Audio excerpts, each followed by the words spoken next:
और वर्तमान। इस तरीके पता नहीं कहते किन्ना क समा किन्ने क युग लंघ गए, पर महाराज जी कहते देव देवते भी होए आ, राक्षस भी होए आ, बहुत वड्डे जोबन वाले बहुत वड्डे शक्तियां वाले जीव भी होए आ। पर कहते रिजल्ट ये निकलिया भी जदों आप दा हौमै जिता के इत्थे हंकार दे विच चाहे किसी ने इत्थे 100 साल 1000 साल भी राज कीता है, पर भरम दे विच ही रहा, वो राज करदा रहा, आप दा जोर दिखाउंदा रहा, पर भरम दे विच तो हार के गए। देवतियां ने भी ऋषि ब्रह्म पुरुषां ने बड़ी भगती की है, पर भगती किहड़ी भगती नहीं आपां कह सकदे, उहनूं यतन कीते, उद्यम कीता बहुत भी किसी तरीके मालिक दा भेत लै लईए, हत्थ विच आ जाण, पर नहीं। कहंदे देव अदेव खपे अहम मेव, हंकार ही नहीं टुटा आपदा, हंकार दे वस चों ही नहीं बाहर गया। जे भगती करदे भी रहे, यतन करदे भी रहे, शासन करते रहे, तो कहते हंकार वस, भगती भी हंकार वस, हंकार नहीं टुटा, भगती करी जाओ, हंकार नहीं टुटिया तो कोई भगती का फल नहीं, यतन करी जाओ। महाराज कहते वेद पुराण कतेब कुरान हसेब थके कर हाथ ना आए। जो किसी समय महाराज ने कृपा की भगतां दे राही वेद पुराण प्रगट किए, कतेब कह दिता है जिन्हों आपां जो मुसलमान गुरमुख ने उन्हां दे ग्रंथ नूं कतेब भी कह दिंदे ने, कुरान भी कह दिंदे। ते जो हिंदू गुरमुख ने है तां एक ही है, पर इत्थे आके अलग अलग आपदे नाम पकाए ने। ये जो इहदे विच जिहड़ा वेद ते पुराण प्रगट होए ने, महाराज जी कहंदे किसी समय दे विच देखो जिहड़ा सच दा खजाना है वो तां भगत ही प्रगट करदे ने, पर कहते जिहड़े वेद पुराण कतेब कुरान जेकर भगतां दी बाणी जिहड़ी है वो भगतां दे सुभाव दे नाल समझी ते पढ़ी जा सकदी है। भगतां ने जो बाणी प्रगट कीती है, वेद पुराण प्रगट कीते ने, ते जेकर उन्हां वर्गा सुभाव होएगा, उन्हां तरीके दी अवस्था होएगी ते उहनूं समझ सकदे हो। पर जे भगतां दे गुरमुखां दे संतां साधुआं दी रचत बाणी जिहड़ी आ उहनूं तुसीं हंकार च पढ़ोगे, लोभ दे विच पढ़ोगे, आपदी हौमै वस पढ़ोगे तो अर्थ दे अनर्थ हो जाएंगे। की होणगे? अर्थ दे अनर्थ हो जाएंगे।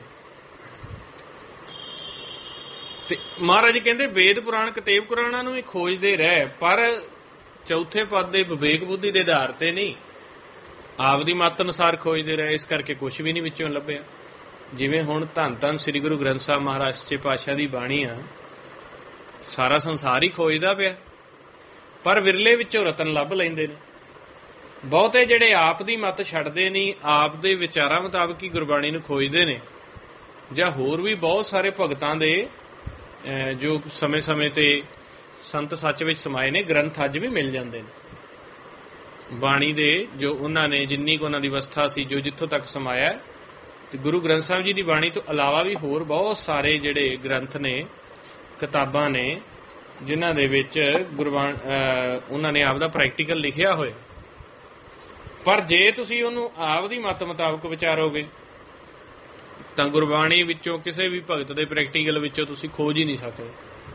तुसीं उहनूं पढ़ी जाओगे, तुहानूं नींद आई जाएगी, विचार चलदे रहणगे।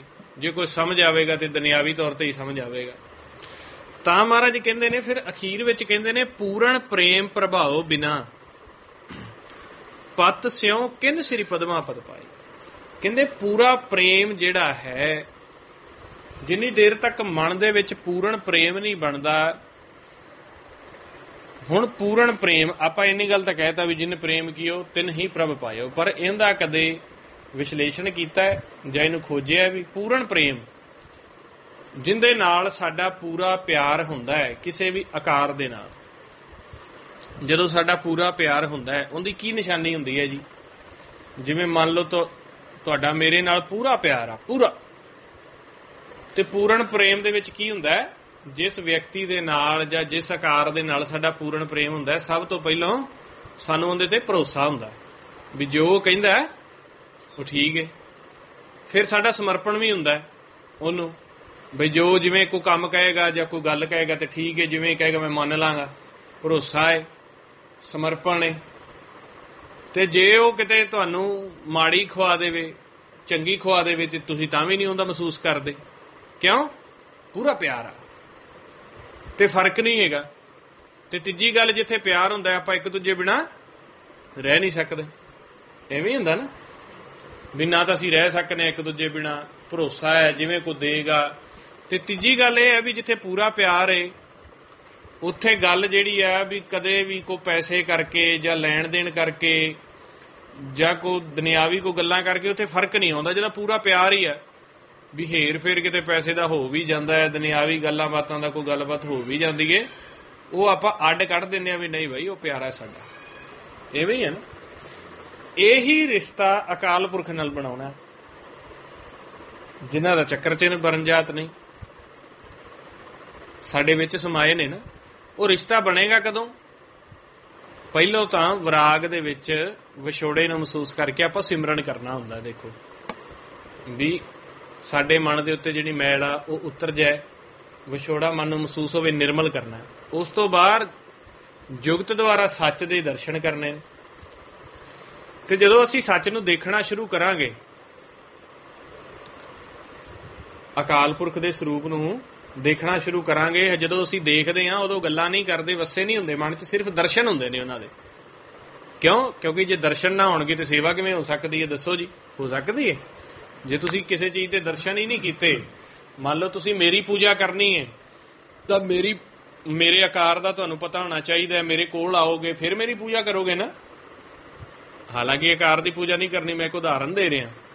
ਇਸੇ ਤਰੀਕੇ ਜੇ ਪਰਮੇਸ਼ਰ ਦੀ ਪੂਜਾ ਕਰਨੀ ਹੈ ਤੇ ਪਹਿਲਾਂ ਵੇਖੋਗੇ, ਸਮਝ ਹੋਏਗੀ ਵੀ ਕਿੱਥੇ ਨੇ, ਉਸੇ ਤਰੀਕੇ ਉਹਨਾਂ ਦਾ ਵਿਧੀ ਹੋਏਗੀ ਵੀ ਇਹਨਾਂ ਦੀ ਪੂਜਾ ਕਰਨ ਦਾ ਢੰਗ ਕੀ ਹੈ, ਫਿਰ ਹੀ ਪੂਜਾ ਕਰੋਗੇ। ਤੇ ਜੇ ਤੁਸੀਂ ਪਰਮੇਸ਼ਰ ਵੇਖਿਆ ਨਹੀਂ, ਵਿਧੀ ਦਾ ਪਤਾ ਨਹੀਂ, ਪੂਜਾ ਕਿਵੇਂ ਕਰਨੀ ਹੈ, ਤੇ ਆਪ ਦੇ ਮੁਤਾਬਕ ਕਰੀ ਜਾਓ, ਉਹ ਯਤਨ ਵਿਅਰਥ ਨੇ। ਹੁਣ ਜੇ ਕੋਈ ਨਿਸ਼ਾਨੇਬਾਜ਼ੀ ਸਿੱਖਣੀ ਆ, ਮੋਟਰਸਾਈਕਲ ਚਲਾਉਣਾ ਸਿੱਖਣਾ, ਕਾਰ ਚਲਾਉਣੀ ਸਿੱਖਣੀ ਆ, ਹੋਰ ਤੇ ਹੋਰ, ਮੈਂ ਇੱਕ ਸੌਖਾ ਉਦਾਹਰਨ ਦਿਆ ਆਪਣਾ ਘਰੇਲੂ ਵੀ, ਜੇ ਆਪਾਂ ਮੱਝ ਚੋਣੀ ਵੀ ਸਿੱਖਣੀ ਆ ਤੇ ਕੋਈ ਆਮ ਬੰਦਾ ਜਿਹੜਾ ਹੈ ਉਹ ਮੱਝ ਦੇ ਨੀਚੇ ਜਾ ਕੇ ਉਹਦੇ ਥਣਾ ਨੂੰ ਫੜ ਕੇ ਦੱਬੇਗਾ ਤੇ ਦੁੱਧ ਨਹੀਂ ਨਿਕਲਦਾ। ਉਹਦੀ ਵੀ ਜੁਗਤ ਹੁੰਦੀ ਨਾ, ਮੱਝ ਦਾ ਦੁੱਧ ਕੱਢਣ ਦੀ, ਗਾਂ ਦਾ ਦੁੱਧ ਕੱਢਣ ਦੀ ਜੁਗਤ ਹੁੰਦੀ। ਤੇ ਜੁਗਤੀ ਬਿਨਾਂ ਜੇ ਦੱਬੀ ਜਾਓਗੇ ਤੇ ਮੱਝ ਦੇ ਥਣ ਜਿਹੜੇ ਨੇ ਉਹਨਾਂ ਨੂੰ ਸੋਜ ਚੜ ਜਾਏਗੀ, ਥਣ ਮਰ ਵੀ ਸਕਦਾ, ਗਿਲਟ ਵੀ ਪੈ ਸਕਦਾ। ਇਸੇ ਤਰੀਕੇ ਮਾਲਕ ਪਰਮੇਸ਼ਰ ਨਾਲ ਜੇ ਮਿਲਾਪ ਕਰਨਾ ਹੈ, ਜਿਵੇਂ ਗੱਡੀ ਚਲਾਉਣੀ ਸਿੱਖਣੀ ਆ, ਮੋਟਰਸਾਈਕਲ ਚਲਾਉਣਾ ਸਿੱਖਣਾ, ਨਿਸ਼ਾਨੇਬਾਜ਼ੀ ਸਿੱਖਣੀ ਹੈ, ਕੋਈ ਵੀ ਤੁਸੀਂ ਜੁਗਤ ਲੈਣੀ, ਉਹਦੇ ਲਈ ਗੁਰੂ ਦੀ ਜ਼ਰੂਰਤ ਹੁੰਦੀ ਹੈ, ਟੀਚਰ ਦੀ। ਪੜ੍ਹਾਈ ਵਾਸਤੇ ਅਲੱਗ ਗੁਰੂ ਹੈ, ਨਿਸ਼ਾਨੇਬਾਜ਼ੀ ਵਾਸਤੇ ਅਲੱਗ ਗੁਰੂ ਹੁੰਦਾ ਹੈ, ਗੱਡੀ ਚਲਾਉਣ ਵਾਸਤੇ ਗੁਰੂ ਹੀ ਹੁੰਦਾ ਨਾ। ਗੁਰੂ ਉਹ ਜਿਹੜਾ ਸਾਨੂੰ ਸਿੱਖਿਆ ਦੇ ਦੇਵੇ। ਇਸ ਤਰੀਕੇ ਗੁਰਬਾਣੀ ਗੁਰੂ ਦਾ ਜਿਹੜਾ ਸਾਨੂੰ ਪ੍ਰੈਕਟੀਕਲ ਜੇਕਰ ਆਪਾਂ ਕਰਨਾ ਸਿੱਖਣਾ, ਸੱਚ ਨਾਲ ਮਿਲਾਪ ਜੁਗਤ ਸਿੱਖਣੀ ਹੈ, ਤੇ ਉਹਦੇ ਵਾਸਤੇ ਸਾਨੂੰ ਗੁਰੂ ਦੀ ਲੋੜ ਹੁੰਦੀ ਹੈ, ਟੀਚਰ ਦੀ, ਉਸਤਾਦ ਦੀ। ਹੁਣ ਮਹਾਰਾਜ ਜੀ ਕਹਿੰਦੇ ਪੂਰਨ ਪ੍ਰੇਮ ਪ੍ਰਭਾਵ, ਜਦੋਂ ਜਿੰਨੀ ਦੇਰ ਤੱਕ ਅਕਾਲ ਪੁਰਖ ਨਾਲ ਪੂਰਨ ਪ੍ਰੇਮ, ਉਹਨਾਂ ਦੇ ਪ੍ਰਤੀ ਤੜਫ ਨਹੀਂ ਬਣਦੀ, ਉਹਨਾਂ ਦੇ ਪ੍ਰਤੀ ਭਰੋਸਾ, ਉਹਨਾਂ ਦੇ ਪ੍ਰਤੀ ਸਿਦਕ, ਜਿਹੜੀ ਸਾਡੀ ਕਿਸਮਤ ਆ, ਸਾਡੇ ਕਰਮ ਨੇ, ਘਾਟਾ ਵੀ ਦੇ ਦਿੰਦੇ ਨੇ, ਵਾਧਾ ਵੀ ਦੇ ਦਿੰਦੇ ਨੇ, ਇਹਨਾਂ ਵਿੱਚ ਚੰਗਿਆਈ ਵੀ ਹੈ, ਬੁਰਿਆਈ ਵੀ ਹੈ, ਸਿਰਫ ਦੁਨਿਆਵੀ ਤੌਰ ਤੇ। ਜਦੋਂ ਦਰਗਾਹ ਵਿੱਚ ਇੱਕ ਚਿੱਤ ਹੁੰਨੇ ਆ, ਉੱਥੇ ਤਾਂ ਸਭ ਖਤਮ ਹੋ ਜਾਂਦਾ, ਉੱਥੇ ਤਾਂ ਇੱਧਰ ਦਾ ਵਿਚਾਰ ਹੀ ਖਤਮ ਹੋ ਗਿਆ। ਜਿੰਨੀ ਦੇਰ ਤੱਕ ਅਸੀਂ ਵਿਚਾਰਾਂ ਵਿੱਚ ਆ, ਇੱਥੇ ਘਾਟਾ ਵੀ ਹੈ, ਵਾਧਾ ਵੀ ਹੈ, ਮਾਨ ਅਪਮਾਨ ਵੀ ਹੈ, ਦੁੱਖ ਸੁੱਖ ਵੀ ਹੈ, ਨਫਾ ਨੁਕਸਾਨ ਵੀ ਹੈ, ਐਵੇਂ ਹੀ ਹੈ ਨਾ ਜੀ। ਤੇ ਜਦੋਂ ਅਸੀਂ ਸੱਚ ਦੇ ਪ੍ਰਭਾਵ ਦੇ ਵਿੱਚ ਆ ਜਾਂਦੇ ਹਾਂ, ਸੱਚ ਦੀ ਸੇਵਾ ਕਰਨੀ ਸ਼ੁਰੂ ਕਰ ਦਿੰਦੇ ਹਾਂ, ਤਾਂ ਇਹ ਚੀਜ਼ਾਂ ਜਿਹੜੀਆਂ ਨੇ ਇਹ ਪਿੱਛੇ ਰਹਿ ਜਾਂਦੀਆਂ ਨੇ, ਤੇ ਮਾਲਕ ਦਾ ਪਿਆਰ ਇੱਕ ਪਾਸੇ ਤੇ ਦੁਨੀਆ ਦੇ ਖੇਡ ਇੱਕ ਪਾਸੇ। ਇਸ ਤਰ੍ਹਾਂ ਹੋ ਜਾਂਦਾ। ਦੁਨੀਆ ਦੀ ਖੇਡ ਕਰਕੇ ਅਕਾਲ ਪੁਰਖ ਤੇ ਭਗਤ ਦੇ ਪ੍ਰੇਮ ਦੇ ਵਿੱਚ ਕੋਈ ਰੁਕਾਵਟ ਨਹੀਂ ਆਉਣੀ ਚਾਹੀਦੀ, ਤੇ ਨਾ ਹੀ ਆਉਂਦੀ ਹੈ। ਜਿਹੜੇ ਪੂਰਨ ਭਗਤ ਹੁੰਦੇ ਨੇ ਨਾ, ਜਿਹੜੇ ਸਿੱਖ ਜਾਂਦੇ ਨੇ, ਜੋ ਤੁਸੀਂ ਅਕਾਲ ਪੁਰਖ ਦੀ ਸੇਵਾ ਕਰਦੇ ਹੋ, ਉਹਨਾਂ ਨੂੰ ਦੇਖ ਦੇਖ ਕੇ, ਨਾਮ ਦੀ ਸੇਵਾ ਕਰਦੇ ਹੋ ਸੁਣ ਸੁਣ ਕੇ, ਗੁਰਮੰਤਰ ਜਪਦੇ ਹੋ ਆਪਦੇ ਮਨ ਨੂੰ ਤਨ ਨੂੰ ਧੋਣ ਲਈ, ਥਿਰ ਕਰਨ ਵਾਸਤੇ ਇਸ ਸੇਵਾ ਦੇ ਵਿੱਚ ਦੁਨਿਆਵੀ ਜੋ ਤੁਹਾਡੇ ਤੇ ਉਤਾਰ ਚੜਾਵ ਆਉਂਦੇ ਨੇ ਉਹਨਾਂ ਕਰਕੇ ਇਹਦੇ ਵਿੱਚ ਕੋਈ ਵੀ ਵਿਘਨ ਨਹੀਂ ਪੈਣਾ ਚਾਹੀਦਾ। ਹਾਂ, ਕਈ ਵਾਰੀ ਦੁਨਿਆਵੀ ਪਰਿਸਥਿਤੀਆਂ ਕਹਿ ਦਈਏ, ਦੁਨਿਆਵੀ ਜਿਹੜੇ ਮੋੜ ਨੇ ਕੁਛ ਐਸੇ ਆ ਜਾਂਦੇ ਨੇ ਵੀ ਜਿਵੇਂ ਆਪਾਂ ਰੋਜ਼ ਬੈਠ ਕੇ ਅਭਿਆਸ ਕਰਦੇ ਹਾਂ, ਕਈ ਵਾਰੀ ਦੁਨਿਆਵੀ ਕਰਮ ਐਸਾ ਹੁੰਦਾ ਵੀ ਬੈਠ ਕੇ ਅਭਿਆਸ ਨਹੀਂ ਹੁੰਦਾ। ਪਰ ਜਦੋਂ ਸਾਨੂੰ ਪਤਾ ਲੱਗ ਗਿਆ ਅਕਾਲ ਪੁਰਖ ਜਿੱਥੇ ਹੋ ਜਾਈ ਤਿੱਥੇ ਸੱਚਾ ਸਾਈਂ, ਹਾਂਜੀ, ਜਿੱਥੇ ਜਿੱਥੇ ਅਸੀਂ ਜਾਣਾ, ਸੱਚ ਦੀ ਸੇਵਾ ਤਾਂ ਸੌਖੀ ਹੈ। ਬੱਸ 'ਚ ਬੈਠੇ ਹੋ ਤਾਂ ਵੇਖੀ ਜਾਓ, ਕਾਰ ਦੇ ਵਿੱਚ ਚਲਾ ਰਹੇ ਹੋ ਤੇ ਤਾਂ ਸਮਦ੍ਰਿਸ਼ਟ ਹੋ ਕੇ ਵੇਖਦੇ ਰਹੋ, ਕਾਰ 'ਚ ਵੀ ਧਿਆਨ ਹੋਵੇ, ਸੱਚ 'ਚ ਵੀ ਧਿਆਨ ਹੋਵੇ। ਇੱਕ ਚਿੱਤ ਜਿੱਥੇ ਵੀ ਹੋ ਕੇ ਤੁਸੀਂ ਸੱਚ ਦੀ ਸੇਵਾ ਕਰ ਸਕਦੇ ਹੋ। ਇਹ ਤਾਂ ਹੈ ਹੀ ਨਹੀਂ ਵੀ ਸੱਚ ਦੀ ਸੇਵਾ ਕਿਤੇ ਇੱਕ ਜਗ੍ਹਾ ਬੈਠ ਕੇ ਹੀ ਹੋ ਸਕਦੀ ਆ। ਸੱਚ ਦੀ ਸੇਵਾ ਤਾਂ ਜਿੱਥੇ ਵੀ ਜਾਓ ਉੱਥੇ ਹੀ ਹੋ ਸਕਦੀ ਹੈ, ਕਿਉਂਕਿ ਮਹਾਰਾਜ ਨੇ ਕਿਹਾ ਨਾ, ਤੂੰ ਸਭਣੀ ਥਾਈ ਜਿੱਥੇ ਹੋ ਜਾਈ ਸਾਚਾ ਸਿਰਜਣਹਾਰ ਜੀਓ, ਸਭਨਾ ਕਾ ਦਾਤਾ ਕਰਮ ਵਿਦਾਤਾ ਦੁਖ ਵਿਸਾਰਨ ਹਾਰ ਜੀਓ। ਇਹ ਨਹੀਂ ਵੀ ਦ੍ਰਿਸ਼ਟਮਾਨ ਕਰਕੇ ਤੁਸੀਂ ਜਿੱਥੇ ਜਾਓਗੇ, ਮੰਨ ਲਓ ਤੁਹਾਨੂੰ ਸਵੇਰੇ ਸ਼ਾਮ ਕੋ ਕਰਮ ਆ ਗਿਆ, ਦੁਨੀਆ ਦਾ ਕੋਈ ਧੰਦਾ ਆ ਗਿਆ, ਸੂਖਮ ਅਵਸਥਾ ਵਿੱਚ ਵੀ ਤੁਸੀਂ ਜਿੱਥੇ ਹੀ ਜਾਓ, ਸਰੀਰ ਨੂੰ ਛੱਡ ਦਿਓ, ਕਿਸੇ ਖੰਡ ਦੇ ਵਿੱਚ ਚਲੇ ਜਾਓ, ਮੰਡਲ 'ਚ ਚਲੇ ਜਾਓ, ਦੀਪ ਤੇ ਚਲੇ ਜਾਓ, ਸੋਨ ਮੰਡਲ 'ਚ ਚਲੇ ਜਾਓ, 10ਵੇਂ ਘਰ ਵਿੱਚ, ਮਹਿਲ ਵਿੱਚ, ਜਿੱਥੇ ਵੀ ਉੱਥੇ ਹੀ ਸੱਚਾ ਸਾਈਂ। ਇਸ ਕਰਕੇ ਗੁਰਮੁਖ ਜਿਨ੍ਹਾਂ ਦਾ ਧਿਆਨ ਜੋਤ ਤੇ ਟਿਕ ਗਿਆ, ਉਹ ਸੂਖਮ ਦੇ ਵਿੱਚ ਵੀ ਵੇਖਦੇ ਨੇ ਕਿ ਜਿੱਥੇ ਵੀ ਅਸੀਂ ਸੂਖਮ ਵਿੱਚ ਵੀ ਸੈਰ ਕਰਕੇ ਦੇਖੀਏ ਤੇ ਮਾਲਕ ਹੀ ਮਾਲਕ ਹੈ ਹਰ ਪਾਸੇ। ਸੂਖਮ ਦੇ ਵਿੱਚ ਖੇਡ ਦਾ ਵੀ ਆਨੰਦ ਲਿਆ, ਆਕਾਰਾਂ ਨੂੰ ਵੀ ਵੇਖਿਆ ਸੂਖਮ 'ਚ ਜਾ ਕੇ, ਪਰ ਆਕਾਰਾਂ 'ਚ ਨਿਰਾਕਾਰ ਵਸਿਆ। ਤੇ ਦ੍ਰਿਸ਼ਟਮਾਨ ਕਰਕੇ ਵੀ, ਸਰੀਰ ਕਰਕੇ ਵੀ ਤੁਸੀਂ ਜਿੱਥੇ ਜਾਓਗੇ ਸੱਚ ਦੀ ਸੇਵਾ ਉੱਥੇ ਹੀ ਹੋ ਸਕਦੀ ਹੈ, ਕਿਉਂਕਿ ਵੇਖਣਾ ਹੈ ਤੇ ਸ਼ਬਦ ਨੂੰ ਸੁਣਨਾ ਹੀ ਹੈ। ਤੇ ਸਿਮਰਨ ਜਿਹੜਾ ਹੈ ਉਹ ਮੁੱਖੋਂ ਬੋਲ ਕੇ ਕਰਨਾ ਹੈ, ਮੁੱਖੋਂ ਬੋਲ ਕੇ ਨਹੀਂ ਕਰ ਸਕਦੇ ਤੇ ਅੰਤਰਗਤ ਕਰਨਾ ਹੈ। ਤੇ ਜੇ ਤੁਸੀਂ, ਦੂਜੀ ਗੱਲ ਇਹ ਵੀ ਹੈ, ਸੁਣੋ ਵੀ ਜਦੋਂ ਸਾਡਾ ਸੱਚ ਤੇ ਨਾਮ ਵਿੱਚ ਧਿਆਨ ਹੁੰਦਾ ਹੈ, ਉਸ ਸਮੇਂ ਸਾਡੇ ਮਨ ਨੂੰ ਸਿਮਰਨ ਕਰਨ ਦੀ ਲੋੜ ਨਹੀਂ ਹੁੰਦੀ। ਸਾਡੀ ਦੇਹੀ ਦੇ ਵਿੱਚ ਆਪਣੇ ਆਪ ਹੀ ਰੋਮ ਰੋਮ ਸਿਮਰਨ ਤੇ ਅੰਮ੍ਰਿਤ ਚੱਲੀ ਜਾਂਦਾ, ਕਿਉਂਕਿ ਮਨ ਨੇ ਸੇਵਾ ਕਰਨੀ ਹੈ ਸੱਚ ਤੇ ਨਾਮ ਦੀ। ਤੇ ਜਿਹੜੀ ਦੇਹੀ ਦੇ ਵਿੱਚ ਵਸਣ ਵਾਲੇ ਜੀਵ ਨੇ, ਜਿਹੜੇ ਲੱਖਾਂ ਕਰੋੜਾਂ ਛੋਟੇ ਛੋਟੇ ਜੂਨ ਸਾਡੀ ਦੇਹੀ 'ਚ ਵਸਦੀ ਏ, ਜਦੋਂ ਸਾਡਾ ਧਿਆਨ ਸੱਚ ਤੇ ਨਾਮ ਵਿੱਚ ਹੁੰਦਾ, ਉਹ ਸਹਿਜ ਹੀ ਆਪਣੇ ਆਪ ਅੰਦਰ ਜਿਹੜਾ ਗੁਰਮੰਤਰ ਅਸੀਂ ਪਹਿਲਾਂ ਪ੍ਰਪੱਖ ਕੀਤਾ ਹੁੰਦਾ ਨਾਮ ਤੇ ਸੱਚ ਦੀ ਪ੍ਰਾਪਤੀ ਤੋਂ ਪਹਿਲਾਂ, ਉਹ ਆਪੇ ਹੀ ਚੱਲੀ ਜਾਂਦਾ, ਉਹ ਕਰੀ ਜਾਂਦੇ ਨੇ ਅੰਦਰ। ਇੱਕ ਦੂ ਜੀਬੈ ਲੱਖੋਂ ਮੈਂ ਲੱਖ 20, ਲੱਖ ਲੱਖ ਗੇੜਾ ਆਖੀਐ ਏਕ ਨਾਮ ਜਗਦੀਸ਼। ਉਹ ਅੰਦਰ ਲੱਖਾਂ ਵਾਰ, ਕਿਉਂਕਿ ਜਿੰਨੇ ਜੀਵ ਨੇ, ਲੱਖਾਂ ਜੀਵ, ਲੱਖਾਂ ਵਾਰ ਵਾਹਿਗੁਰੂ ਵਾਹਿਗੁਰੂ ਵਾਹਿਗੁਰੂ ਆਪਦੇ ਆਪ ਕਰੀ ਜਾਂਦੇ, ਪੌਣ ਕਰੀ ਜਾਂਦੀ ਹੈ, ਪਾਣੀ ਵਸੰਤਰ ਕਰੀ ਜਾਂਦਾ। ਤੇ ਮਨ ਕੀ ਕਰਦਾ ਹੈ? ਮਨ ਸੱਚ ਦੇ ਉੱਤੇ ਧਿਆਨ ਟਿਕਾ ਕੇ ਬੈਠਾ, ਕਿਉਂਕਿ ਜਦੋਂ ਸੱਚ ਦੀ ਅਸੀਂ ਸੇਵਾ ਸ਼ੁਰੂ ਕਰਨੀ ਹੈ, ਉਦੋਂ ਅਸੀਂ ਅਕਾਲ ਪੁਰਖ ਨੂੰ ਨੇੜੇ ਨੇੜੇ ਕਰਕੇ ਵੇਖਣਾ ਹੈ। ਕਹਿੰਦੇ ਨੇੜੇ ਨਾ ਹੀ ਦੂਰ ਨਿਜ ਆਤਮੇ ਰਹਿਆ ਭਰਪੂਰ। ਉਦੋਂ ਜਿਹੜੀ ਅਸੀਂ ਜੋਤ ਦੀ ਸੇਵਾ ਕਰਨੀ ਹੈ, ਨੇਤਰਾਂ ਦੇ ਵਿੱਚੋਂ ਧਿਆਨ ਜਿਹੜਾ ਉਹ ਨੇੜੇ ਨੇੜੇ ਰੱਖਣਾ ਹੈ, ਜਿਹਨੂੰ ਕਹਿੰਦੇ ਨੇ ਕਹੇ ਰਵਿਦਾਸ ਹੱਥ ਪੇ ਨੇੜੇ ਸਹਿਜੇ ਹੋਏ ਸੋ ਹੋਈ। ਫਿਰ ਨੇੜੇ ਨੇੜੇ ਵੇਖਾਂਗੇ, ਨੇੜੇ ਨੇੜੇ ਵੇਖ ਕੇ ਜਦੋਂ ਸਾਡੀ ਦ੍ਰਿਸ਼ਟੀ ਪ੍ਰਪੱਖ ਹੋ ਗਈ, ਫਿਰ ਜਿਵੇਂ ਜਿਵੇਂ ਅਸੀਂ ਦ੍ਰਿਸ਼ਟੀ ਨੂੰ ਲੰਬਾ ਕਰਦੇ ਜਾਵਾਂਗੇ, ਜਿਹਦੇ ਨਾਲ ਅਸੀਂ ਨੇੜੇ ਕਰਕੇ ਪਿਆਰ ਪਾਇਆ, ਉਹੀ ਚਾਰੇ ਕੁੰਟਾਂ ਦੇ ਵਿੱਚ ਵੀ ਹੈ, ਉਹ 10 ਦਿਸ਼ਾਵਾਂ ਦੇ ਵਿੱਚ ਵੀ ਹੈ। ਪਹਿਲਾਂ ਅਸੀਂ ਨੇੜੇ ਦੇਖਿਆ ਤੇ ਉਦੋਂ ਕਹਿ ਦਿੱਤਾ ਨੇੜੇ ਨਾ ਹੀ ਦੂਰ ਨਿਜਾਤ ਮੇ ਰਹਿਆ ਭਰਪੂਰ। ਤੇ ਜਿਵੇਂ ਜਿਵੇਂ ਮਨ ਦੇ ਵਿੱਚ ਵਸਿਆ, ਉਹਦੀ ਪਛਾਣ ਹੋਈ, ਤੇ ਫਿਰ ਚਾਰੇ ਪਾਸੇ ਦੇਖਿਆ, ਲੰਮਾ ਕਰਕੇ ਵੇਖਿਆ, ਖੱਬੇ ਸੱਜੇ ਉੱਪਰ ਨੀਚੇ ਵੇਖਿਆ। ਤੇ ਫਿਰ ਕੀ ਭਗਤਾਂ ਨੇ ਆਖਿਆ, ਦਹਿ ਦੀ ਸਪੂਰ ਰਹਿਆ ਜਸ ਸੁਆਮੀ ਕੀਮਤ ਕਹਿਣ ਨਾ ਜਾਈ, ਕਹੋ ਨਾਨਕ ਸਤਿਗੁਰ ਬਲਿਹਾਰੀ ਜਿਨ ਅਬਚਲ ਨੀਵ ਰਖਾਈ। ਕਹਿੰਦੇ ਤਾਂ 10 ਦਿਸ਼ਾਵਾਂ ਦੇ ਵਿੱਚ ਹੀ ਪੂਰਿਆ ਹੋਇਆ, ਐਸੀ ਕੋਈ ਜਗ੍ਹਾ ਹੀ ਨਹੀਂ ਹੈਗੀ ਕਿ ਜਿੱਥੇ ਮਾਲਕ ਨਹੀਂ ਹੈਗਾ। ਅੰਦਰ ਬਾਹਰ ਸਾਰੇ ਪਾਸੇ ਉਹੀ ਹੈ। ਤੇ ਫਿਰ ਉਹਨੂੰ ਕਹਿੰਦੇ ਨੇ ਜਿਹੜਾ ਸਾਰੇ ਪਾਸੇ ਆ, ਜਦੋਂ ਅੰਤਰਗਤ ਦੇਖਿਆ, ਅੱਖਾਂ ਬੰਦ ਕੀਤੀਆਂ,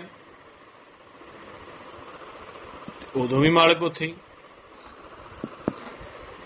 ਕਹਿੰਦੇ ਪਹਿਲੋਂ ਬਾਹਰ ਦੇਖਿਆ, ਫਿਰ ਨੇੜੇ ਦੇਖਿਆ, ਦੂਰ ਦੇਖਿਆ, ਫਿਰ ਅੰਤਰਗਤ ਦੇਖਿਆ ਤੇ ਸਾਰੇ ਪਾਸੇ ਉਹੇ ਆ। ਅੰਦਰ ਬਾਹਰ ਹਰ ਹਰ ਏਕੋ, ਮਿਲ ਹਰ ਜਨ ਮੰਗਲ ਗਾਏ। ਠੀਕ ਹੈ ਨਾ।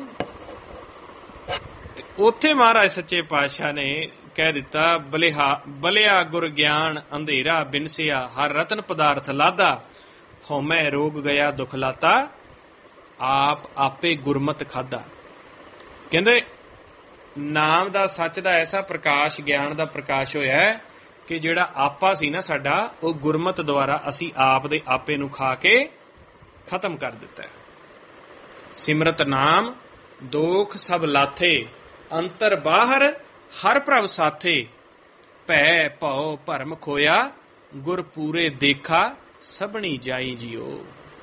ਕਹਿੰਦੇ ਅੰਦਰ ਬਾਹਰ ਮਾਲਕੇ, ਤੇ ਜਿਹੜਾ ਭੈ ਸੀ, ਭਰਮ ਸੀ, ਮਾਇਆ ਦੇ ਵਿੱਚ ਰਹਿੰਦਿਆਂ ਹੋਇਆਂ ਸੁਰਤੀ ਭੈ ਭਰਮ ਦੇ ਵਿੱਚ ਖੁੱਭੀ ਹੋਈ ਸੀ, ਡਰਾਂ ਦੇ ਵਿੱਚ, ਆਸਾ ਮਨਸਾ ਦੇ ਵਿੱਚ ਖੁੱਭੀ ਹੋਈ ਸੀ। ਤੇ ਕਹਿੰਦੇ ਉਹ ਗੁਰਪੂਰੇ ਦੇ ਨਾਲ ਜੁੜ ਕੇ, ਜਦੋਂ ਨਾਮ ਸ਼ਬਦ ਦੇ ਨਾਲ ਜੁੜ ਕੇ ਸੱਚ ਦੀ ਸੇਵਾ ਕੀਤੀ ਹੈ ਨਾ, ਵੇਖਿਆ ਨਾ, ਤੇ ਕਹਿੰਦੇ ਸਭ ਖਤਮ ਹੋ ਗਿਆ, ਸਭ ਖਤਮ ਹੋ ਗਿਆ। ਕਿਉਂਕਿ ਉਹਦੇ ਨਾਲ ਸਾਡੀ ਲੱਗ ਗਈ ਆ, ਜਿਹਦੇ ਵਸ ਚਾਰੇ ਪਦਾਰਥ ਨੇ, ਜਿਹਦੇ ਵਸ ਸਾਰੀ ਦੁਨੀਆ ਦਾ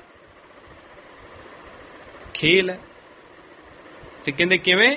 ਕਹਿੰਦੇ ਜਿਸ ਕਾ ਨਹੀਂ ਕੋਏ ਹਾਂ, ਤਿਸ ਕਾ ਪ੍ਰਭੂ ਸੋਏ ਹਾਂ, ਅੰਤਰਗਤ ਬੁਝੇ ਹਾਂ, ਸਭ ਕਿਛ ਤਿਸ ਸੁਝੇ ਹਾਂ। ਜਿੰਨੇ ਅੰਤਰਗਤ ਬੁਝਿਆ ਫਿਰ ਉਹਨੂੰ ਸਭ ਕੁਝ ਸੁਝਦਾ, ਫਿਰ ਉਹਦੀ ਹਉਮੈ ਖਤਮ ਹੁੰਦੀ ਹੈ। ਉਵੇਂ ਜੁਗਤ ਦੁਆਰਾ ਸੱਚ ਦੇ ਅਸੀਂ ਦਰਸ਼ਨ ਕਰ ਸਕਦੇ ਹਾਂ, ਪਰ ਉਹਨੇ ਮਨ ਦੇ ਵਿੱਚ ਜਦੋਂ ਵਸਣਾ ਹੈ ਤੇ ਫਿਰ ਇਹੋ ਜੀ ਕੋਈ ਵੀ ਅਵਸਥਾ ਨਹੀਂ, ਚਾਹੇ ਅੱਖਾਂ ਬੰਦ ਨੇ, ਚਾਹੇ ਖੁੱਲੀਆਂ ਨੇ, ਚਾਹੇ ਖੱਬੇ ਸੱਜੇ, ਜਿੱਥੇ ਸੱਚ ਨਹੀਂ, ਉਹ ਕਦੋਂ ਬਣਦੀ ਹੈ? ਜਦੋਂ ਮਨ ਦੇ ਵਿੱਚ ਵਸ ਜਾਂਦਾ ਹੈ। ਦਾਸ ਤੇਰੇ ਕੀ ਬੇਨਤੀ ਰਿੱਧ ਕਰ ਪ੍ਰਗਾਸ, ਹਰ ਅੰਤਰ ਬਾਹਰ ਹਰ ਪ੍ਰਭ ਏਕੋ, ਇਹ ਜੀ ਜੀੜਾ ਰੱਖਿਆ ਨਾ ਜਾਏ ਜੀਓ, ਕਿਉਂ ਕਿਉਂ ਜੀਓ ਰਖੀਜੈ, ਹਰ ਵਸਤ ਲੋੜੀਜੈ, ਜਿਸ ਕੀ ਵਸਤ ਸੋ ਲੈ ਜਾਏ ਜੀ। ਕਹਿੰਦੇ ਅੰਦਰ ਬਾਹਰ ਤਾਂ ਖੇਲ ਹੈ, ਸਵਾਸ ਦੇ ਕੇ ਉਹ ਜਿੰਦਾ ਰੱਖ ਰਿਹਾ, ਅੰਮ੍ਰਿਤ ਰਸ ਦੇ ਕੇ ਮਨ ਨੂੰ ਬਖਸ਼ ਰਿਹਾ, ਤਨ ਦੀ ਖੁਰਾਕ ਦੇ ਰਿਹਾ। ਤੇ ਇਸ ਕਰਕੇ ਸਾਡਾ ਤਾਂ ਇੱਥੇ ਕੁਝ ਹੈ ਹੀ ਨਹੀਂ, ਇਹ ਤਾਂ ਜਿੰਦੀ ਵਸਤੇ, ਉਹਨੇ ਇੱਕ ਦਿਨ ਆਪਦੀ ਵਸਤ ਨੂੰ ਜਿੱਥੇ ਵੀ ਲੈ ਕੇ ਜਾਣਾ ਉੱਥੇ ਲੈ ਜਾਣਾ। ਜੇ ਮਨ ਨੂੰ ਦੇਹੀ ਤੋਂ ਵਿਛੋੜ ਕੇ ਉਹਨੇ ਸੱਚਖੰਡ ਲੈ ਜਾਣਾ, ਉਸ ਤੋਂ ਬਾਅਦ ਜੇ ਉਹਦਾ ਦਿਲ ਹੋਏਗਾ ਤੇ ਉਹ ਖੇਲ ਬੰਦ ਵੀ ਕਰ ਸਕਦਾ, ਜੇ ਉਹਦਾ ਦਿਲ ਹੋਏਗਾ ਤੇ ਖੇਲ ਨੂੰ ਚਲਾ ਵੀ ਸਕਦਾ। ਠੀਕ ਹੈ ਨਾ ਜੀ। ਤੇ ਇਸ ਕਰਕੇ ਮਹਾਰਾਜ ਸੱਚੇ ਪਾਤਸ਼ਾਹ ਗੁਰਬਾਣੀ ਦੇ ਵਿੱਚ ਕਹਿੰਦੇ ਆ, ਜਿੰਨੀ ਦੇਰ ਤੱਕ ਪੂਰਨ ਪ੍ਰੇਮ ਨਹੀਂ ਨਾ ਬਣਦਾ, ਪੂਰਨ ਪ੍ਰੇਮ ਪ੍ਰਭਾਵ ਬਿਨਾ, ਜਿੰਨੀ ਦੇਰ ਤੱਕ ਪੂਰਨ ਪ੍ਰੇਮ ਨਹੀਂ ਨਾ ਬਣਦਾ ਜੀ, ਉਨੀ ਦੇਰ ਤੱਕ ਪੂਰਨ ਪ੍ਰੇਮ ਪ੍ਰਭਾਵ ਬਿਨਾ ਪਤ ਸਿਉ ਕਿਨ ਸ੍ਰੀ ਪਦਮਾਪਤ ਪਾਏ, ਮਾਲਕ ਦੀ ਪ੍ਰਾਪਤੀ ਨਹੀਂ। ਯਤਨ ਕਰ ਰਿਹਾ ਹੈ ਸੰਸਾਰ, ਯਤਨ ਕਰ ਰਿਹਾ ਹੈ, ਗਿਆਨ ਹੀ ਕਰੀ ਜਾ ਰਹੇ ਆ, ਗੱਲਾਂ ਬਾਤਾਂ ਕਰੀ ਜਾ ਰਹੇ ਆ। ਉਸ ਕਿਤਾਬ ਵਿੱਚ ਆ ਲਿਖਿਆ ਜੀ, ਉਹ ਸੰਤੇ ਕਹਿੰਦੇ ਨੇ ਜੀ, ਆਹ ਕਥਾ ਸੁਣ ਕੇ ਵੇਖੋ ਜੀ, ਉਹ ਗੱਲ ਕਰਕੇ ਵੇਖੋ ਜੀ, ਪਰ ਕਮਾਉਂਦੇ ਨਹੀਂ ਪਏ। ਨਵੀਂ ਕੋਈ ਸੁਣ ਲਈ ਉਹ ਦੇਖੋ ਜੀ, ਹੋਰ ਨਵੀਂ ਸੁਣ ਲਈ ਉਹ ਦੇਖੋ ਜੀ, ਕਮਾਉਂਦੇ ਨਹੀਂ। ਤੇ ਮਹਾਰਾਜ ਸੱਚੇ ਪਾਤਸ਼ਾਹ ਕਹਿੰਦੇ ਵੀ ਕਥਾ ਕਹਾਣੀਆਂ ਗੱਲਾਂ ਬਾਤਾਂ ਦੇ ਨਾਲ ਕੀ ਹੋਣਾ? ਜੇ ਸੇਵਾ ਕਰਨ ਦੀ ਅਸੀਂ ਗੱਲ ਸੁਣ ਲਈ, ਸੇਵਾ ਕਰਨ ਦੀ ਜੁਗਤੀ ਤਰੀਕਾ ਸਿੱਖ ਲਿਆ, ਪਰ ਉਸ ਤੋਂ ਬਾਅਦ ਵੀ ਅਸੀਂ ਜੁਗਤ ਤਰੀਕਾ ਲਾ ਕੇ ਜੇ ਸੇਵਾ ਕਰਨੀ ਨਹੀਂ, ਫਿਰ ਕਥਾ ਵੀ ਸੁਣ ਲਓ, ਸੁਣ ਲਈ ਨਾ ਸੁਣੀ ਉਹੋ ਜੀ। ਅਸੀਂ ਗਿਆਨ ਕਿਉਂ ਕਰਦੇ ਹਾਂ ਜੀ? ਆਮ ਤੌਰ ਤੇ ਦੁਨਿਆਵੀ ਤੌਰ ਤੇ ਆਪਾਂ ਕਿਤਾਬਾਂ ਪੜ੍ਹ ਕੇ ਪ੍ਰਸ਼ਨ ਉੱਤਰ ਯਾਦ ਕਿਉਂ ਕਰਦੇ ਹਾਂ, ਜਾਂ ਲੈਕਚਰ ਆਪਾਂ ਕਿਉਂ ਸੁਣਨੇ ਆ? ਦੱਸੋ ਜੀ। ਕੁਛ ਬਣਨ ਵਾਸਤੇ, ਖੇਤੀ ਨੌਕਰੀ ਵਪਾਰ ਕਰਨ ਵਾਸਤੇ ਇਹੀ ਕਰਦੇ ਹਨ। ਹਾਇਰ ਸਟੱਡੀ ਲਈ ਆਪਾਂ ਵਿਦੇਸ਼ ਜਾਂਦੇ ਆ, ਜਾਂ ਇੱਥੇ ਕਿਸੇ ਵਧੀਆ ਯੂਨੀਵਰਸਿਟੀ ਦੇ ਵਿੱਚ ਜਾਂਦੇ ਆ, ਕਿਉਂ ਜਾਂਦੇ ਆ? ਵੀ ਕੋਈ ਨਾ ਕੋਈ ਤਰੱਕੀ ਬਾਅਦ ਦੇ ਵਿੱਚ ਕਰਾਂਗੇ, ਕੋਈ ਇੱਕ ਫੀਲਡ ਚੁਣਾਂਗੇ, ਉਸ ਫੀਲਡ ਦੇ ਵਿੱਚ ਫਿਰ ਆਪ ਦਾ ਕੋਈ ਬਿਜ਼ਨਸ ਛੇੜ ਲਾਂਗੇ, ਨੌਕਰੀ ਕਰ ਲਾਂਗੇ, ਕੁਛ ਵੀ ਹੈ।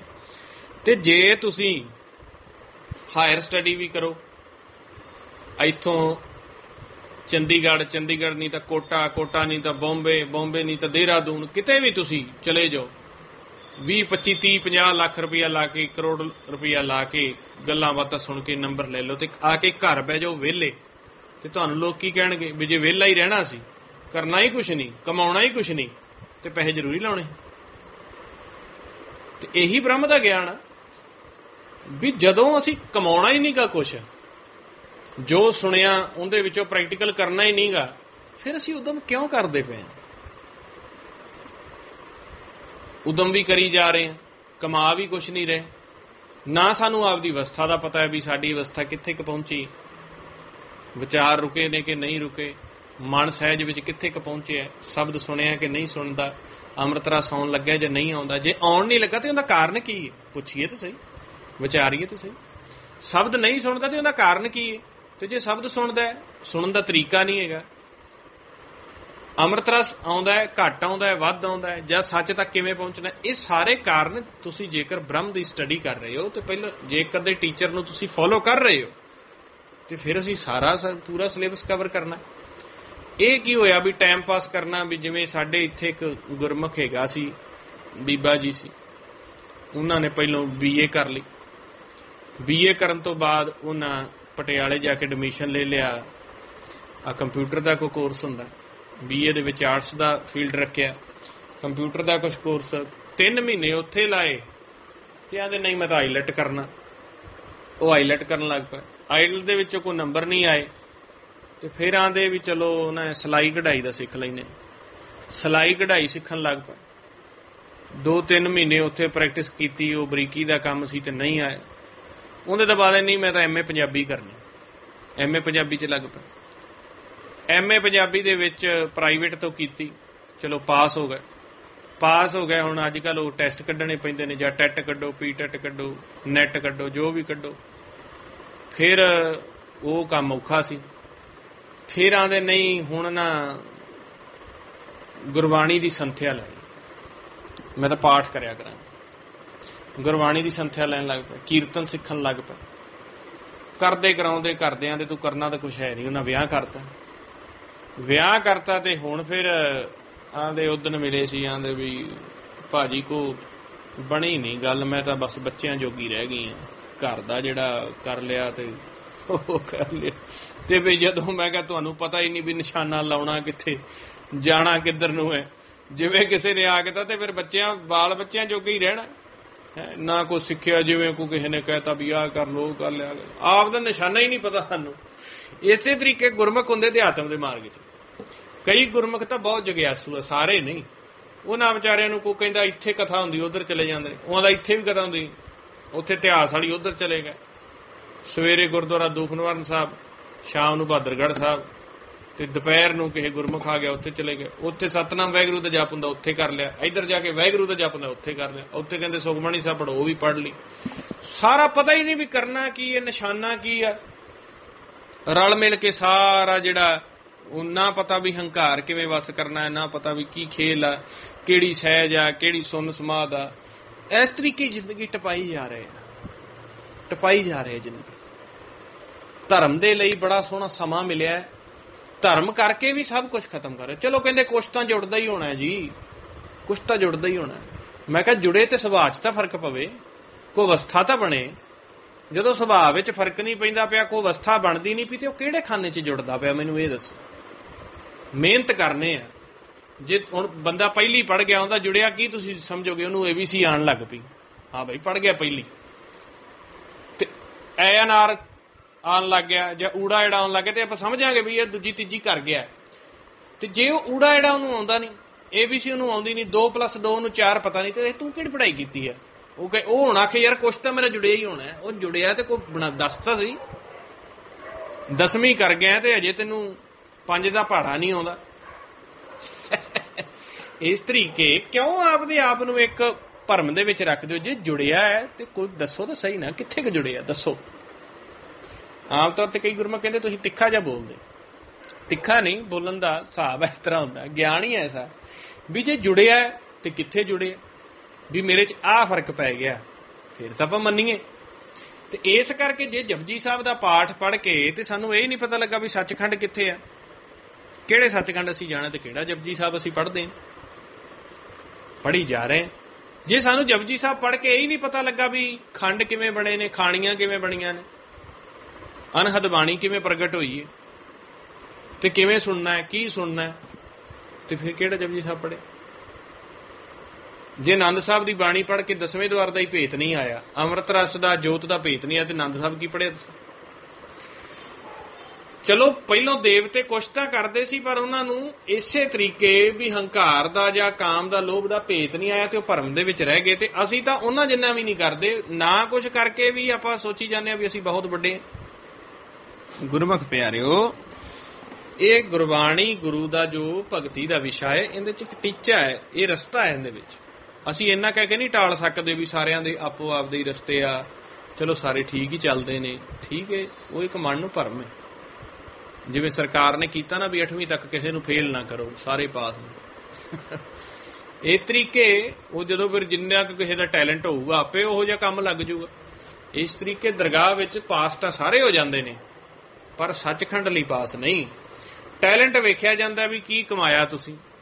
ਜੇ ਕਾਮ ਕਮਾਇਆ ਤੇ ਉਧਰ ਦੀਆਂ ਜੂਨਾਂ 'ਚ ਪਾਸ, ਕ੍ਰੋਧ ਕਮਾਇਆ ਉਧਰ ਦੀਆਂ ਜੂਨਾਂ 'ਚ ਪਾਸ, ਹੰਕਾਰ ਲੋਭ ਕਮਾਇਆ ਤੇ ਉਵੇਂ ਦੀਆਂ ਅੱਗੇ ਜੂਨਾਂ ਕੱਪੜੇ ਮਿਲਣਗੇ। ਤੇ ਜਿਨ੍ਹਾਂ ਸੱਚ ਕਮਾਇਆ, ਜਿਨ੍ਹਾਂ ਨੇ ਸੱਚ ਕਮਾਇਆ, ਨਾਮ ਕਮਾਇਆ, ਜੁਗਤ ਕਮਾਈ ਹੈ, ਤਰੀਕਾ ਕਮਾਇਆ, ਉਹ ਆਪਦੇ ਘਰ ਲਈ ਪਾਸ। ਅੰਤ ਕਾਲ ਜੋ ਨਾਰਾਇਣ ਸਿਮਰੈ, ਬਦਤ ਤਰਲੋਚਨ ਤੇ ਨਰ ਮੁਕਤਾ, ਪਿਤੰਬਰ ਵਾਕੇ ਹਿਰਦੇ ਵਸੈ। ਠੀਕ ਆ ਨਾ? ਸੋ ਇਸ ਕਰਕੇ ਗੁਰਮੁਖ ਪਿਆਰਿਓ, ਮਿਹਨਤ ਆਪਾਂ ਕਰਨੀ ਹੈ। ਉਹਦੇ ਸਟੈਪ ਨੇ ਵੀ ਵਿਚਾਰਾਂ ਤੋਂ ਰਹਿਤ ਹੋਣਾ ਗੁਰਮੰਤਰ ਦੁਆਰਾ, ਤੇ ਗੁਰਮੰਤਰ ਕਿਵੇਂ ਜਪਣਾ ਹੈ ਉਹ ਵੀ ਤਰੀਕਾ ਹੈ। ਫਿਰ ਗੁਰਮੰਤਰ ਜਪ ਕੇ ਜੇ ਵਿਚਾਰਾਂ ਤੋਂ ਰਹਿਤ ਹੋ ਗਏ, ਹੁਣ ਅੱਗੇ ਕੀ ਕਰੀਏ ਜੀ? ਫਿਰ ਅਨਹਦ ਸ਼ਬਦ ਤੇ ਸਹਿਜ ਧੁਨ ਸੁਣਨ ਦਾ ਤਰੀਕਾ, ਉਹਦੇ ਵਿੱਚ ਇਸ ਤਰੀਕੇ ਸੁਣਨੀ ਹੈ ਵੀ ਸੁਣ ਸੁਣ ਕੇ ਮਨ ਰੰਗਿਆ ਜਾਵੇ, ਅੰਮ੍ਰਿਤ ਹੀ ਅੰਮ੍ਰਿਤ ਹੋ ਜਾਏ, ਮਨ ਦੇ ਉੱਤੇ ਨਸ਼ਾ ਹੀ ਚੜਿਆ ਰਹੇ। ਹੁਣ ਅੱਗੇ ਕੀ ਕਰੀਏ ਜੀ? ਪਹਿਲੀ ਗੱਲ ਤਾਂ ਇੰਨਾ ਅਨਹਦ ਨਸ਼ਾ ਹੁੰਦਾ ਹੈ ਵੀ ਪਤਾ ਹੀ ਨਹੀਂ ਲੱਗਦਾ। ਪਰ ਜਿੱਥੋਂ ਹੀ ਅਨਹਦ ਬਾਣੀ ਅੰਮ੍ਰਿਤ ਰਸ, ਜਿਹਦੀ ਇਹ ਸਿਫਤ ਅਨਹਦ ਬਾਣੀ ਵੀ ਕਰਦੀ ਪਈ ਹੈ, ਜਿਹਦੀ ਸਿਫਤ ਸਹਿਜ ਧੁਨ ਵੀ ਕਰਦੀ ਪਈ ਹੈ, ਉਹਦੀ ਸਿਫਤੀ ਸੁਣ ਕੇ, ਉਸ ਅਨਹਦ ਕਥਾ ਨੂੰ ਸੁਣ ਕੇ ਇੰਨਾ ਅੰਮ੍ਰਿਤ ਤੇ ਇੰਨਾ ਆਨੰਦ ਬਣ ਗਿਆ, ਤੇ ਉਹ ਕਿਵੇਂ ਦਾ ਹੋਏਗਾ? ਫਿਰ ਉਹ ਦਿਲ ਕਰਦਾ, ਤੇ ਫਿਰ ਆਪਾਂ ਉਹਦੇ ਵਿੱਚ ਜਾਣਾ, ਸਰੂਪ ਸਤ ਸਰੂਪ ਦੀ ਪਹਿਚਾਣ ਕਰਨੀ। ਹੁਣ ਇਹ ਕੰਮ ਸਿਰਫ ਬੰਦੇ ਕਰ ਸਕਦੇ ਆ। ਕੌਣ ਕਰ ਸਕਦੇ ਆ? ਬੰਦੇ, ਮਨੁੱਖ, ਮਾਨਸ। ਇਹ ਭਗਤੀ, ਇਹ ਜਪ ਤਪ ਜਿਹੜਾ ਹੈ, ਇਹ ਆਮ ਦੂਸਰੀਆਂ ਜੂਨਾਂ ਨਹੀਂ ਕਰ ਸਕਦੀ। ਹੁਣ ਆਪਣੇ ਸਾਹਮਣੇ ਹੀ ਨੇ, ਉਹ ਕਿੰਨੀ ਕੋ ਭਗਤੀ ਕਰਦੇ ਨੇ। ਸਿਰਫ ਉਹਨਾਂ ਦਾ ਇੱਕ ਸੀਮਿਤ ਦਾਇਰਾ ਹੈ, ਉੱਥੋਂ ਤੱਕ ਹੀ ਉਹਨਾਂ ਦਾ ਦਿਮਾਗ ਟਿਕਿਆ ਹੋਇਆ। ਤੇ ਕਿਵੇਂ ਦੀ ਜ਼ਿੰਦਗੀ ਹੈ ਉਹਨਾਂ ਦੀ, ਤੁਹਾਡੇ ਸਾਹਮਣੇ ਵੇਖਦੇ ਤਾਂ ਪੈ ਜੇ। ਠੀਕ ਹੈ ਨਾ? ਬਹੁਤ ਤਸ਼ੱਦਦ ਹੈ ਇਹਨਾਂ ਦੀ ਜ਼ਿੰਦਗੀ 'ਚ। ਕੋਈ ਕੱਪੜਾ ਪਾਉਂਦਾ 84 ਲੱਖ ਜੀ ਜੂਣ ਤੋਂ ਬਿਨਾਂ, ਕੋਈ ਵੀ ਜੀ ਜਿਹੜਾ ਕੱਪੜਾ ਨਹੀਂ ਪਾਉਂਦਾ। ਕਿਸੇ ਕੋਲ ਏਸੀ ਨਹੀਂ, ਕਿਸੇ ਕੋਲ ਹੀਟਰ ਨਹੀਂ। ਜਿਵੇਂ ਦਾ ਮੌਸਮ ਹੈ ਉਵੇਂ ਰਹਿਣਾ ਪੈਂਦਾ, ਜਿਵੇਂ ਦੀ ਮਿਲ ਗਈ ਉਵੇਂ ਦੀ ਖਾਣੀ ਪੈਂਦੀ। ਤੇ ਆਪਾਂ ਨੂੰ ਤਾਂ ਇਹ ਹੈ। ਤਾਂ ਸਭ ਤੋਂ ਜ਼ਿਆਦਾ ਗਿਆਨ ਮਾਨਸ ਜਾਮੇ 'ਚ।